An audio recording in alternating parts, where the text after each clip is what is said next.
جمعية الدعوة والإرشاد وتوعية الجاليات بحفر الباطن أمة. السلام علیکم ورحمۃ اللہ وبرکاتہ. الحمد للہ رب العالمین والصلاة والسلام علی اشرف الانبیاء والمرسلین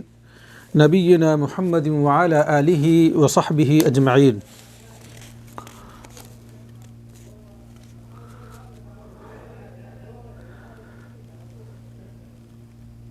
معزز ناظرین کرام، قابل احترام دینی و ملی بھائیوں،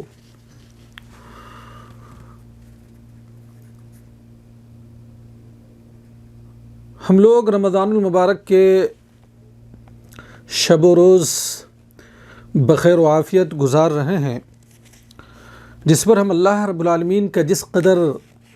شکریہ ادا کریں کم ہے. اللہ رب العالمین نے ہمیں ماہ رمضان المبارک عطا کیا تھا، جس کے اکثر و بیشتر ایام ہم گزار چکے ہیں. سعودی عرب میں ابھی میں ریکارڈنگ کر رہا ہوں. آج 29ویں کی رات ہے، کل 29واں روزہ ہوگا اور کل چاند دیکھا جائے گا، اور چاند نظر آ جاتا ہے تو بدھ کے دن یہاں عید منائی جائے گی، ورنہ یوم الخمیس جمعرات کو کنفرم ہے. اسی مناسبت کے پیش نظر میں نے آج جس موضوع کا انتخاب کیا ہے اور جس موضوع پر آپ حضرات کے سامنے کچھ بولنے کی سعادت حاصل کرنے جا رہا ہوں، وہ ہے عید کے احکام اور اس کے آداب. چونکہ ہم لوگ چند دنوں کے بعد، بلکہ 2-3 دنوں کے بعد ہم لوگ عید منانے جا رہے ہیں، اور عید کی نماز ہم لوگ ادا کریں گے. لہذا ہمیں چاہیے کہ عید کے مسائل اور احکام کو ہم اچھی طرح سے جان لیں. سب سے پہلی بات یہ ہے کہ عید یہ خوشی کا دن ہوتا ہے، اور دنیا کے اندر جتنے بھی اقوام و ملل اور جتنے بھی مذاہب کے لوگ ہیں ان کی اپنی اپنی عیدیں ہیں. لیکن مذہب اسلام نے جو ہمیں عید منانے کے 2 دن فراہم کیا ہے، وہ عید الفطر اور عید الاضحیٰ ہے. سال میں ہمارے 2 دن ہوتے ہیں جس دن ہم خوشیاں مناتے ہیں، اور شریعت کی حدود اور اس کے قیود میں رہ کر ہم عید کے دن خوشیاں اور عبادتوں کو انجام دیتے ہیں.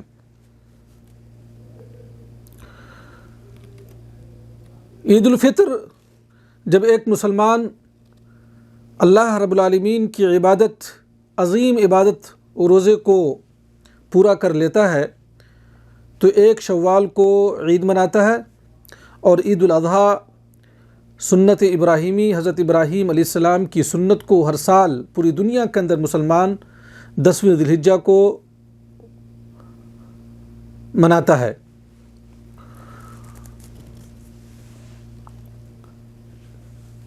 سال میں ان 2 عیدوں کے علاوہ کوئی بھی عید نہیں ہے. اسلام کے اندر جمعہ کے دن کو بھی ہفتہ واری عید کہا گیا ہے، لیکن میرا مقصد یہاں پر سال کے اندر جو اللہ رب العالمین نے ہم مسلمانوں کو خوشیاں منانے کے لیے، عید منانے کے لیے 2 دن مقرر کیا ہے، وہ صرف اور صرف عید الفطر اور عید الاضحیٰ ہے. اس کے علاوہ کوئی عید اگر کوئی مناتا ہے، جیسا کہ بہت سارے مسلمان اسلام اور مسلمانوں کے نام پر بہت سارے اعیاد اور بہت سارے عیدوں کو گڑھ لیا ہے جن کا کوئی ثبوت نہیں ہے، بلکہ بدعت اور گمراہی ہے، جیسا کہ عید میلاد النبی،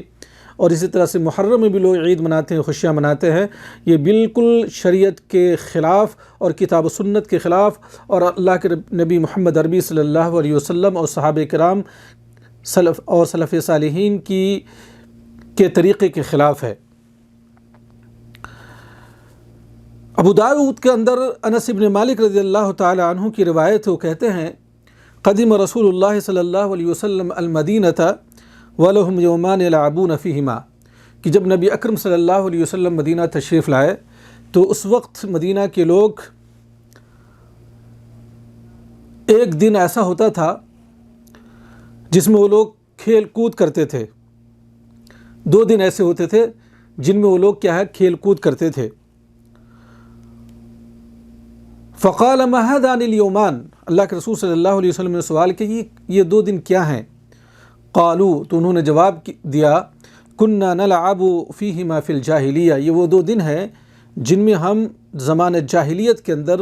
اسلام لانے سے پہلے، اسلام کے آنے سے پہلے، نبی اکرم صلی اللہ علیہ وسلم کی بعثت سے پہلے ہم کھیلا کرتے تھے۔ فقال رسول اللہ صلی اللہ علیہ وسلم ان اللہ قد ابدلکم بہما خیرا منہما یوم الاضحی و یوم الفطر، کہ اللہ رب العالمین نے ان دونوں دنوں کے بدلے 2 بہتر دن جو ہے تمہارے لیے فراہم کیا ہے، یا ان دونوں دنوں سے 2 بہتر دن کیا ہے بدلے میں عطا کیا ہے، اور وہ دن کیا ہے قربانی کا دن ہے اور عید الفطر کا دن ہے۔ تو پتہ ہی چلا کہ مسلمانوں کے لیے 2 عید کے دن ہیں جن دنوں کے اندر ہم جو ہے خوشیاں منا سکتے ہیں شریعت کی حدود و قیود میں رہ کر، اور اس دن ہمیں کیا کرنا ہے، ہمیں اس سلسلے میں چند باتیں جاننے کی ضرورت ہے۔ عید کی نماز یہ مشروع ہے، اور یہ سن 1 ہجری میں یہ عید کی نماز مشروع قرار دی گئی ہے، اور یہ وہ سنت مؤکدہ ہے جس پر پیارے نبی صلی اللہ علیہ وسلم اور صحابہ کرام اور خلفائے راشدین نے کیا ہے مواظبت کی ہے، ہمیشہ انہوں نے پڑھا ہے۔ اور بعض لوگوں نے اس کو کیا ہے فرض کفایہ کہا ہے، یعنی معاشرے کے چند لوگ اگر اس کو ادا کر لیتے ہیں تو 2 سے لوگ گناہ گار نہیں ہوں گے، اگر سارے کے سارے لوگ کسی معاشرے کے اندر عید کی نماز کو چھوڑ دیتے ہیں تو سارے کے سارے لوگ گناہ گار ہوں گے۔ بہرحال یہ سنت مؤکدہ ہے، اور اللہ کے رسول صلی اللہ علیہ وسلم اور سلف صالحین اور صحابہ کرام نے اس نماز پر مواظبت کی ہے، اور یہ سن 1 ہجری میں اس نماز کی مشروعیت ہوئی ہے۔ عید کی نماز کا وقت کیا ہے؟ چاہے وہ عید الاضحیٰ ہو چاہے وہ عید الفطر ہو، دونوں نمازوں کا وقت جب سورج 1 نیزہ کے برابر اوپر ہو جائے تو اس وقت سے اس کا وقت شروع ہوتا ہے، اور زوال شمس تک اس کا وقت باقی رہتا ہے، زوال شمس تک اس کا وقت باقی رہتا ہے۔ یعنی عید کی نماز کا وقت سورج کے طلوع ہونے کے بعد 15 منٹ کے بعد سے وقت شروع ہو جاتا ہے، تقریباً 15 منٹ کے بعد سے لے کر زوال شمس تک اس کا وقت باقی رہتا ہے۔ لیکن جب ہم اللہ کے رسول صلی اللہ علیہ وسلم اور صحابہ کرام کی سیرت طیبہ کو پڑھتے تو پتہ چلتا ہے کہ وہ لوگ عید کی یعنی عید الفطر کی نماز میں تھوڑی تاخیر کرتے تھے، اور عید الاضحیٰ کی نماز تھوڑی جلدی پڑھ لیا کرتے تھے۔ بہرحال دونوں کا وقت جو ہے شروع ہونے میں اور اس کے ختم ہونے میں دونوں ایک ہی ہے۔ عید کی نماز کہاں پڑھیں گے؟ تو سنت یہ ہے کہ عید کی نماز عیدگاہ میں جا کر پڑھا جائے، شہر سے یا گاؤں سے باہر نکل کے کیا پڑھا جائے، اور اتنی دور ہو کہ تاکہ تمام کے تمام لوگ جو ہے اس میں حاضر ہو جائیں، لوگوں کے لیے آسانی ہو، بہت دور بھی نہ ہو۔ بخاری کی روایت ہے، ابو سعید الخدری رضی اللہ تعالی عنہ کہتے ہیں کان رسول اللہ صلی اللہ علیہ وسلم یخرج یوم الفطر والاضحیٰ الی المصلی، کہ اللہ کے رسول صلی اللہ علیہ وسلم عید الفطر اور عید الاضحیٰ کے دن مصلی جایا کرتے تھے۔ مصلی یعنی مسجد میں نہیں، یعنی مسجد نبوی نہیں، بلکہ مسجد سے باہر جا کر جو ہے آپ صلی اللہ علیہ وسلم کیا ہے عید الفطر عیدگاہ میں جا کر ادا کیا کرتے تھے، اور یہ متفق علیہ روایت ہے۔ کیا عید کی نماز مساجد میں ادا کی جا سکتی ہے؟ تو عید کی نماز کسی عذر کے بنا پہ، جیسے سخت سردی ہے، بارش ہو رہی ہے، اس طرح کے اگر اعذار ہیں تو جائز ہے کہ آپ مسجد کے اندر نماز پڑھیں، اور بغیر عذر کے بھی مسجد کے اندر عید کی نماز اگر کوئی پڑھتا ہے تو نماز ہو جائے گی، لیکن افضل اور بہتر یہ ہے کہ آدمی نبی اکرم صلی اللہ علیہ وسلم کی سنت پر عمل کرتے ہوئے عید کی نماز، چاہے وہ عید الفطر ہو یا عید الاضحیٰ کی نماز، وہ جا کر کے ہے عیدگاہ میں ادا کرے۔ عید کی نماز کے لیے کن لوگوں کو نکلنا ہے؟ عید کی نماز کے لیے سبوں کو نکلنا چاہیے، بچے، بوڑھے، عورتیں، جو لوگ جا سکتے ہیں وہاں پہ۔ خصوصاً عورتوں کے تعلق سے جو ہمارے معاشرے کے اندر یہ بات معروف اور مشہور ہے کہ عورتوں کو نہیں جانا چاہیے، یہ غلط ہے۔ بلکہ جب ہم اللہ کے رسول صلی اللہ علیہ وسلم کے زمانے کو دیکھتے ہیں اور صحابیات کو دیکھتے ہیں اور اللہ کے رسول صلی اللہ علیہ وسلم کی سیرت طیبہ کو دیکھتے ہیں تو پتہ چلتا ہے کہ اس زمانے میں عورتیں عید کی نماز میں مردوں کے ساتھ یعنی پردے کا اہتمام ہوتا تھا، اور ان کی امامت میں جو ہے وہ عید کی نماز ادا کرتی تھی۔ بلکہ نبی صلی اللہ علیہ وسلم نے زور دے کر کہا کہ ان کو جو ہے عید کی نماز کے لیے لے جایا کرو، یہاں تک کہ اگر کوئی حائضہ عورت ہے تو اس کو بھی جو ہے عید کی نماز میں شرکت کرنی چاہیے، مسلمانوں کی دعا میں شرکت کرنی چاہیے، گرچہ اس کو دور رہنا ہے، یعنی مصلی سے دور رہنا ہے، لیکن اس میں بھی اس کو بھی شرکت کرنا ہے۔ ام عطیہ رضی اللہ تعالیٰ عنہ کی روایت وہ کہتی ہیں، كنا نؤمر ان نخرج يوم العید حتى نخرج البکر من خدرها حتى نخرج الحید، کہ ہمیں یہ حکم دیا جاتا تھا، یعنی ہم عورتوں کو، کہ ہم عید کے دن کیا ہے مصلی کے لیے نکلیں، یہاں تک کہ ہم نکالیں ان عورتوں کو جو باکرہ ہوں یا جو باپردہ عورتیں ہیں، یہاں تک کہ حیض والی عورتوں کو بھی جو ہے نکالیں، کہاں عید کے لیے، عید الاضحیٰ یا عید الفطر کی نماز کے لیے، مصلی کے لیے، عیدگاہ کے لیے، اور وہ کیا ہے لوگوں کے پیچھے رہیں،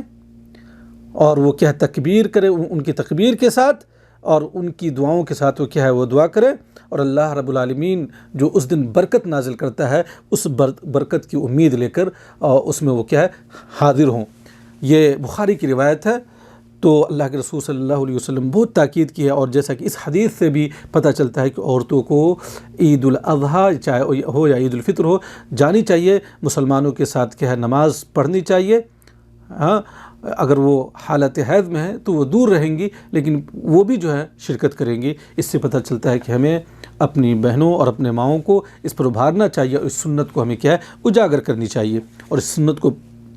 پھیلانا چاہیے۔ عید کی نماز کا طریقہ کیا ہے؟ تو اس سلسلے میں یہ ہے، عید کی نماز کی رکعت کتنی ہے، اس میں کتنی تکبیریں کہی جائیں گی؟ تو عید کی نماز چاہے وہ عید الاضحیٰ ہو یا عید الفطر ہو، اس میں 2 رکعتیں ہیں۔ پہلی رکعت کے اندر 7 تکبیریں ہوں گی، تکبیر تحریمہ کے بعد اور دعائے استفتاح کے بعد، اعوذ باللہ من الشیطان الرجیم، اور قرأت کرنے سے پہلے اللہ اکبر کہتے ہیں، ٹھیک ہے، یہ تکبیر تحریم اس کو چھوڑ کر، اور دعا استفتاح سبحانک اللہم و بحمدک و تبارک اسمک و تعالی جدک و لا الہ غیرک، اور اعوذ باللہ من الشیطان الرجیم پڑھنے اور جو قرأت شروع کرتے ان سے پہلے آپ کو جو ہے 7 تکبیریں کہنی ہیں۔ تکبیر تحریمہ کتنی؟ 7 تکبیریں کہنی ہیں پہلی رکعت کے اندر۔ دوسری رکعت میں کتنی ہیں؟ 5 تکبیریں ہیں۔ رکوع کے لیے آپ سجدے کے بعد آپ جو ہے قیام کے لیے جو کھڑے ہوتے ہیں، اس تکبیر کو چھوڑ کر آپ کو کتنی تکبیریں کہنی ہیں؟ 5، اور 7 اور 5 کتنے ہو گئے؟ 7 اور 5 کتنے ہو گئے؟ آپ اس کو جوڑ لیں، اور آپ کے سامنے یہ بات واضح ہوگی کہ پہلی رکعت کے اندر 7 تکبیریں، اور دوسری رکعت کے اندر کیا ہے 5 تکبیریں، کل 12 تکبیریں ہو گئی، جو نبی اکرم صلی اللہ علیہ وسلم سے جو چیز ثابت ہے۔ تو عید کی نماز چاہے وہ عید الاضحیٰ ہو یا عید الفطر ہو، اس میں 2 رکعتیں ہیں، اور پہلی رکعت میں 7 تکبیریں ہیں، تکبیر تحریمہ کہنے کے بعد دعا استفتاح اور اعوذ باللہ من الشیطان الرجیم اور قرأت سے پہلے 7 تکبیریں، اور دوسری رکعت میں 5 تکبیریں ہیں، اور وہ 5 تکبیریں کب کہی جائیں گی؟ آپ جب دوسری رکعت کے لیے کھڑے ہوتے اس وقت اللہ اکبر کہہ کے کھڑے ہوتے، اس کو چھوڑ کر آپ کو 5 تکبیریں کہنا، اور اس طرح سے کل 12 تکبیریں ہو جاتی ہے عیدین کی نماز میں۔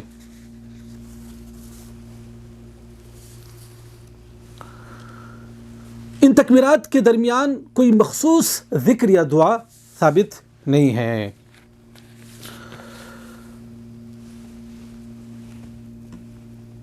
نماز میں کیا پڑھنا ہے؟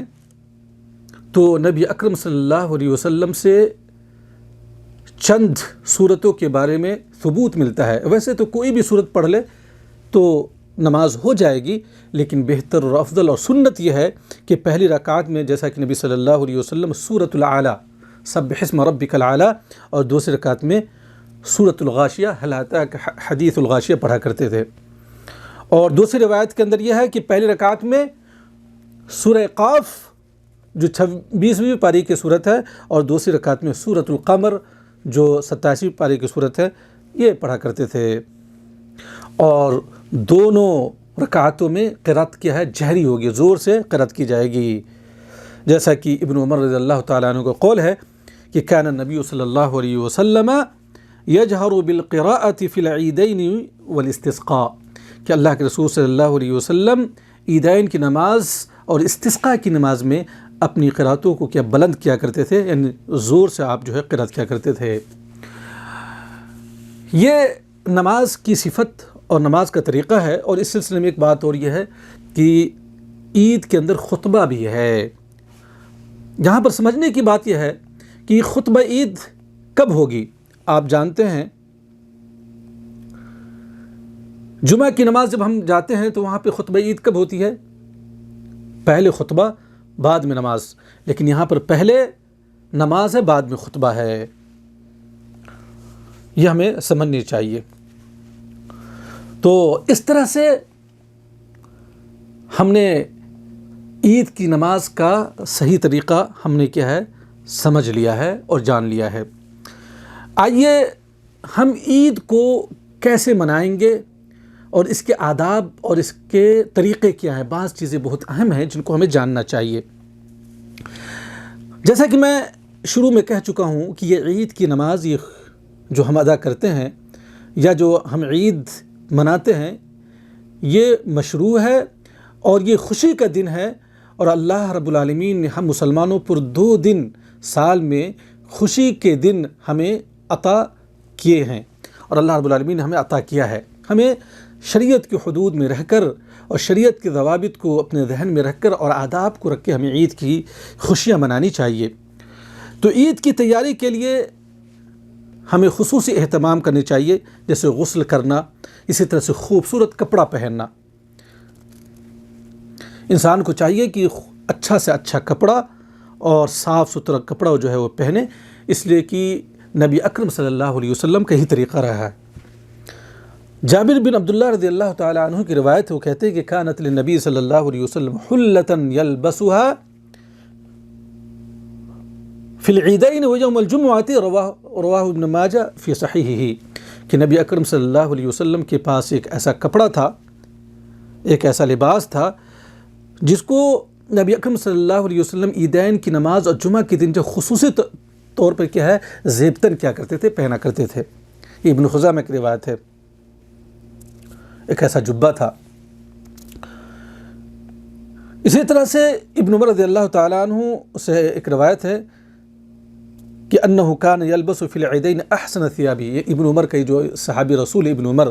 جو بہت ہی بڑے متبع سنت، ان کے بارے میں آتا ہے کہ ان کے لیے بہت ہی اچھا کپڑا تھا، جو سب سے بہتر کپڑا تھا، وہ جو ہے عیدین کی نماز میں وہ پہنا کرتے تھے، سب سے خوبصورت کپڑے کو عیدین کی نماز میں پہنا کرتے تھے۔ اس کا مطلب ہے کہ اللہ کے رسول اور صحابہ کرام جو ہے عید کے دن خصوصی طور پر نہاتے تھے، غسل فرمایا کرتے تھے، اور سب سے بہتر اور سب سے اچھا کپڑا کیا ہے جو ان کو میسر ہوتا تھا وہ زیبتن کیا کرتے تھے۔ عید کے دن کے آداب میں سے ایک یہ ہے کہ عید کی نماز کے لیے نکلنے سے پہلے عید الفطر کے دن یہ ہے کہ انسان جو ہے وطر طاق یعنی 1 یا 3 یا 5 جو ہے کھجوریں کھا لے، اگر اس کے پاس کھجور میسر ہے، اور وہ نہیں تو کچھ بھی کھا کر وہ جو ہے عید کے لیے نکلے، اور عید الاضحیٰ کے دن جو ہے کچھ بھی نہ کھائے یہاں تک کہ وہ جو ہے لوٹ کر آئے اور قربانی کا گوشت کھائے۔ اس سلسلے میں بریدہ رضی اللہ تعالیٰ عنہ کا قول ہے، وہ کہتے ہیں،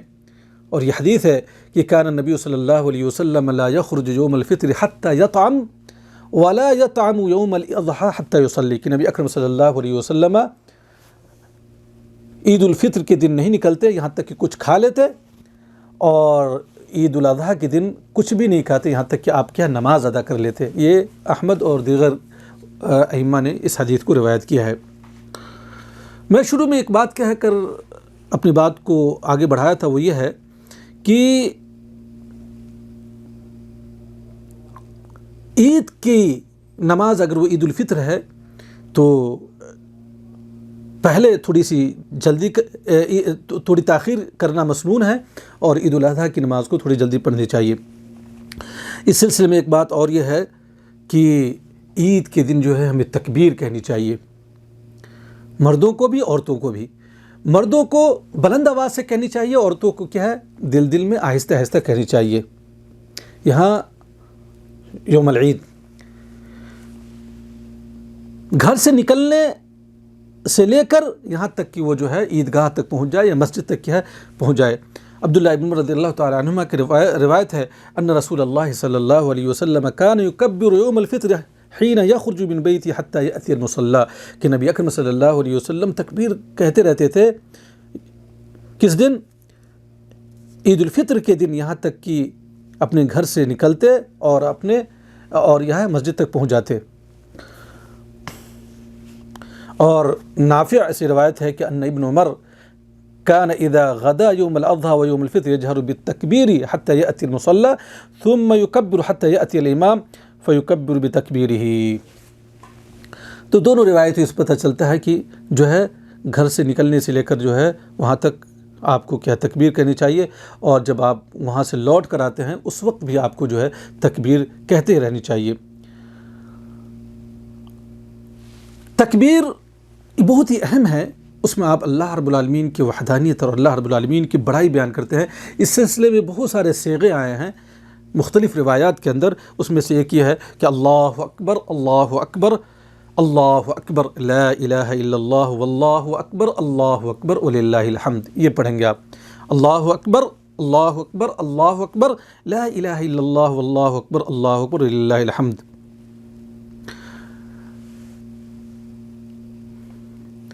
اس سلسلے میں ایک تنبیہ کی بات یہ ہے کہ اجتماعی تکبیر کہنے کی کوئی ضرورت نہیں ہے،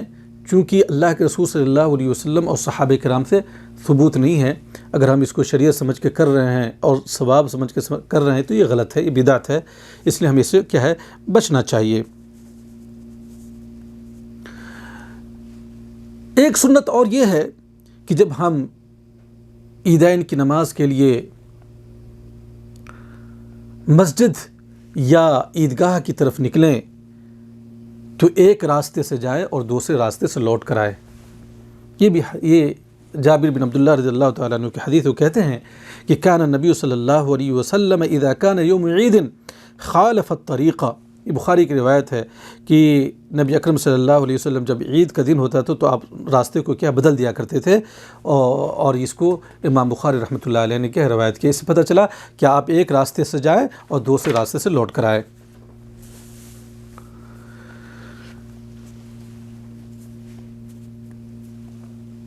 اس سلسلے میں اور ایک بات یہ ہے جو بتانے کی بات یہ ہے کہ جب آپ عیدگاہ پہنچتے ہیں تو آپ نے مشاہدہ بھی کیا ہوگا کہ وہاں پر نہ اذان ہوتی ہے اور نہ اقامت ہوتی ہے، اور یہی سنت ہے، عید کے دن نہ اذان ہے اور نہ اقامت ہے۔ اس سلسلے میں مسلم کی روایت ہے، جابر عبداللہ رضی اللہ تعالیٰ عنہ راوی، وہ کہتے ہیں کہ صلیت مع رسول اللہ صلی اللہ علیہ وسلم لعیدین غیر مرۃ ولا مرتین بغیر آذان ولا اقامہ، کہ میں نبی اکرم صلی اللہ علیہ وسلم کے ساتھ عیدین کی نماز بارہا پڑھی، کئی بار، ایک بار دو بار نہیں، بغیر اذان و اقامت کے۔ یہ مسلم کی روایت ہے اور صحیح، اس کے صحت میں کوئی شک ہی نہیں کی جا سکتی۔ اس سلسلے میں ایک بات اور کہ کیا عید کی نماز سے پہلے اور بعد میں سنت ہے کہ نہیں ہے؟ 2 رکعتیں جو ہم پڑھتے ہیں جب مسجدوں میں جاتے ہیں، کیا وہاں پر آپ پڑھیں گے؟ جب آپ عیدگاہ میں جاتے ہیں تو عید کی نماز سے پہلے جب آپ عیدگاہ میں جائیں گے تو نہ وہاں پہ پہلے سنت پڑھنی ہے اور نہ بعد میں 2 رکعت پڑھنی ہے۔ اس سلسلے میں ابن عباس رضی اللہ تعالیٰ عنہما کی روایت ہے، بخاری کی روایت ہے کہ ان رسول اللہ صلی اللہ علیہ وسلم خرج یوم اضحى او فطر فصلى ركعتين لم يصلي قبلهما ولا بعدها، کہ نبی اکرم صلی اللہ علیہ وسلم عید الاضحیٰ اور یا عید الفطر کے دن نکلے، فصلى رکعتین، اور جا کے نبی صلی اللہ علیہ وسلم نے 2 رکعتیں نماز پڑھی، یعنی عید کی جو 2 رکعتیں نماز پڑھی نہ اس سے پہلے آپ نے پڑھی ہے نہ بعد میں پڑھی ہے۔ یہ متفق علیہ روایت ہے، لیکن یہ جو الفاظ ہیں بخاری کے ہیں۔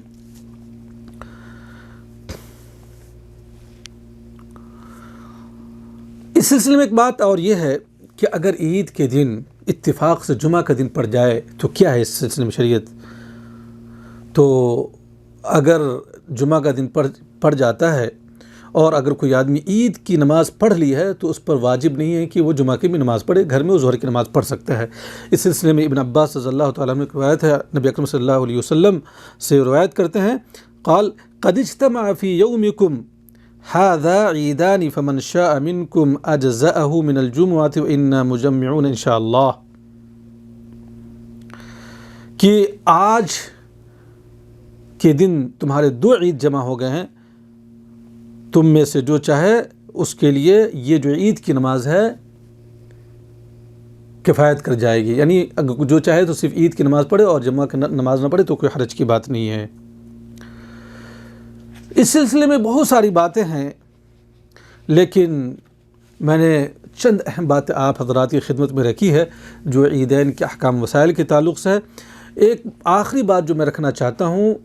وہ یہ ہے کہ کیا عید کے دن آپ ایک دوسرے کو مبارکبادی دے سکتے ہیں کہ نہیں دے سکتے ہیں؟ تو دے سکتے ہیں، یہ عادات کی قبیل سے ہے، اور اللہ کے رسول صلی اللہ علیہ وسلم کے صحابہ کرام سے یہ بات ثابت ہے کہ وہ عید کی مبارکبادی اس طرح سے دیتے تھے، تقبل اللہ منا منکم، کہ اللہ ہم سے اور تم سے جو ہم نے نیک اعمال انجام دیے ہیں اللہ قبول فرمائے۔ جیسا کہ محمد بن زیاد الالحانی کہتے ہیں کہ رأیت ابو امامۃ الباہلی یقول فی العید لاصحابہ تقبل اللہ منا ومنکم، کہ میں نے ابو امامہ الباہلی کو میں نے دیکھا کہ وہ کہتے تھے عید کے دن اپنے دوستوں کو، اپنے اصحاب کو تقبل اللہ منا ومنکم، اور اس حدیث کو یعنی اس اثر کو علامہ البانی رحمۃ اللہ علیہ نے اپنی کتاب تمام المنہ کے اندر کیا حسن قرار دیا ہے۔ تو پتہ چلا کہ صحابہ سے اس کا ثبوت ملتا ہے، لہذا اس پر عمل کرنے میں کوئی حرج کی بات نہیں ہے۔ اسی طرح سے ایک دوسرا ہے کہ جبیر بن نفیر کہتے ہیں کہ کان اصحاب رسول اللہ صلی اللہ علیہ وسلم اذا التقوا یوم العید یقول بعضهم لبعض تقبل اللہ منا ومنکم، کہ نبی اکرم صلی اللہ علیہ وسلم کے صحابہ جب ایک دوسرے سے ملاقات کیا کرتے تھے تو وہ ایک دوسرے کو کہتے تھے تقبل اللہ منا ومنکم، اور اس کی سند کو حافظ ابن حجر رحمۃ اللہ علیہ نے فتح الباری کے اندر کیا ہے حسن قرار دیا ہے اس کی سند کو، اور علامہ البانی رحمۃ اللہ نے اس کی سند کو اپنی کتاب تمام المنہ کے اندر صحیح قرار دیا ہے۔ اور عید کے دن جو کام کرنے کی بہت ساری چیزیں ہے، جیسے عزیزوں، رشتہ داروں، دوستوں کی زیارت کیجیے، ایک دوسرے کو کھلائیے پلائیے، صلہ رحمی کیجیے، اور ایک دوسرے سے ایک دوسرے کے دکھ سکھ میں ساتھ دیجیے، ایک دوسرے کو خوشی میسر کرائیے، ضرورت مندوں کی حاجت روائی کیجیے، اور جو جائز کھیل ہے ان کھیلوں کو بھی کھیلا جا سکتا ہے، خوشی کا اظہار کیا جا سکتا ہے، صدقہ کیا جا سکتا ہے، یہ سارے کام ہیں۔ بہرحال اس دن کو اچھے انداز میں ہمیں منانا چاہیے، اور شریعت کے مطابق ہمیں اس دن عید کو منانا چاہیے، اس کے ضوابط اور قیود کو سامنے رکھ کے، ایسا نہ ہو کہ کافروں کی روش پہ چل کے حرام اور ناجائز کاموں کا کام کرے اور بالکل آزاد ہو جائے شیطانوں کی طرح، جیسے کہ بہت سارے مسلمان کرتے ہیں کہ عید کے دن گانا بجانا، ڈانس اور اس طرح سے ناجائز حرام کاموں کا ارتکاب، عورتوں مردوں کے اختلاط، ان چیزوں سے کیا ہمیں بچنی چاہیے۔ مسلمان ہمیشہ اللہ رب العالمین سے ڈرتا ہے اور شریعت کی پابندی کرتا ہے۔ اللہ رب العالمین سے دعا ہے کہ اللہ تعالی ہمیں عید کے احکام و مسائل کو سمجھنے کی توفیق عنایت فرمائے۔